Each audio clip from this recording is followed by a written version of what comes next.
a lot of people have been referencing Colin Kaepernick. That now you see what Colin Kaepernick was doing, and I have been critical of Colin Kaepernick, not for kneeling. That was never my thing. That was not my thing. My criticisms of Colin Kaepernick are twofold. Number one, he didn't use the power of the media properly because his message was mixed.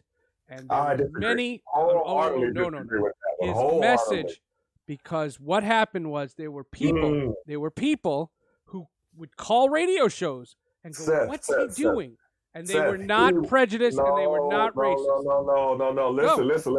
So I was speaking at a journalism conference here in DC, and I was arguing with about a whole conference full of journalists on this point. Okay. On this whole point, it was me and a whole bunch of, I don't know why I was on the panel anyway, but I was there, so that's what it was. And so it was Kevin Blackistone was sitting right next to me.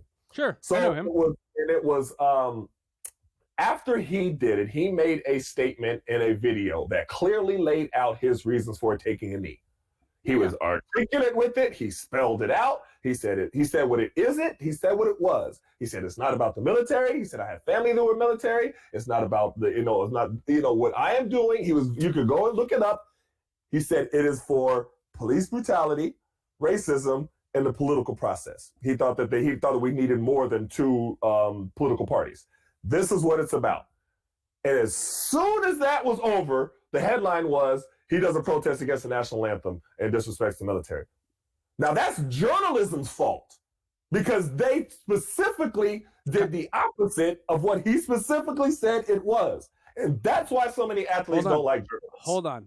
That's why. So then answer these questions. Go on the stand. Ready? I've heard this argument. Okay. Number one, there are morning shows that were ready to mud wrestle each other to get Colin Kaepernick to go on their shows and explain his cause. Why does he need to explain it again? He already explained it. He said specifically what it was. He doesn't need to make the media rounds. Because the audience is different. No, you go to the tape. You have the tape of him saying what it was. He doesn't need to go on 10 media shows to talk about and reiterate what it was. Not 10. Any. He doesn't need to go to any. There are two all sports radio shows, all sports radio stations in San Francisco that would have given him an hour commercial free. He didn't need that. He already told you. So the hour to repeat what he already said. Okay. He already said it. There was no. There was. When did he say it? When did he say it? Right after he did it. Oh, in a post game scrum. In a post game scrum. That how many people see that? There was 15 cameras around him. That's sports. That's sports. No. He did short-sighted. Not anybody else. He said specifically what it was. The people who misrepresented him and twisted it didn't twist it because they didn't know what he said. They twisted it because they specifically wanted to misrepresent what he said. Okay. That's different. Approach the bench. Permission to approach the bench. Did Colin Kaepernick not, in week 5, I believe, of doing this, not show up at the post-game press conference wearing a pro Fidel Castro t-shirt? Yes. Why? What is what we're talking about? Hold on, stop. Don't convolute the subject. Then he comes off as supporting a dictator. And that has nothing to do with what we're talking about. The message gets mixed. No, it gets mixed if you mix it. No. That's the only reason. No, the message does not get mixed. He said specifically what it was about. There's no mixing. This is the message. And this is the problem with journalism. This is the problem. Because people who are dedicated to misrepresenting someone will misrepresent them. That's all. That's it. They knew what he said. They knew that he laid it all out. He was very clear with what it was about. So there was no ambiguity. So when Trump, after that, said his message was X, Y, and Z, he heard the tape. He saw the video. But I'm not Trump. No. Not. I'm just saying Trump and everybody else who misrepresented him. What do you say to the people in Miami who are offended? Who are offended that he wore a Castro shirt? Listen, that he has a platform.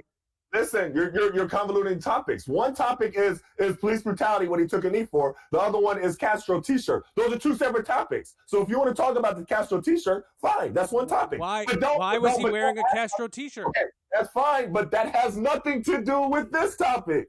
I hear you on that. That's fine. That's another topic we can bring. That's like the people who say, okay, we're talking about police brutality. Then they say, oh, what about black on black crime? Okay, that's a topic, but that's not what we're talking about. No, that's apples. That's not apples to apples. No, it my whole thing because it's bringing in something else that has nothing to do with the original topic at hand.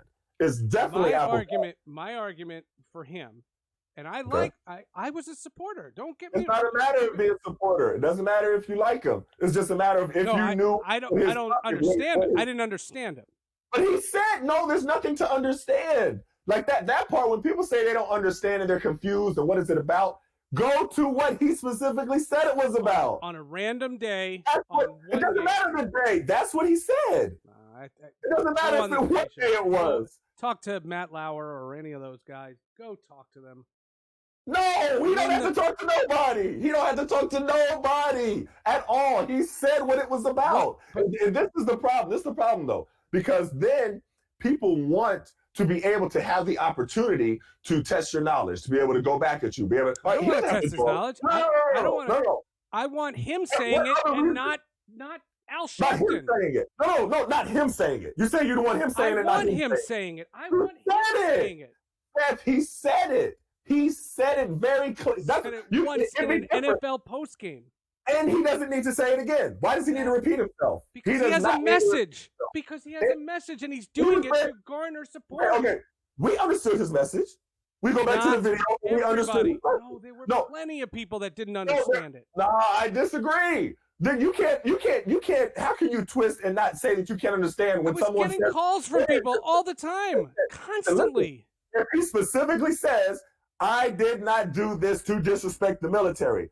I did this specifically for 3 reasons. These are the 3 reasons."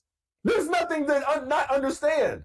He was very specific with it. What was he trying to do? What was his goal? What was his goal? To bring attention to what he said. Now, how do you bring attention? By taking a knee. He specifically said all of this. How about the players?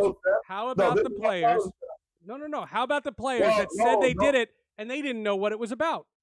We're talking about Colin Kaepernick. This is bringing something in that has nothing to do with the dudes on the Seahawks. There were 6 guys on the Seahawks that didn't even know why. Kaepernick. We're talking about Colin Kaepernick. Now you're trying to convolute the issue. I'm not.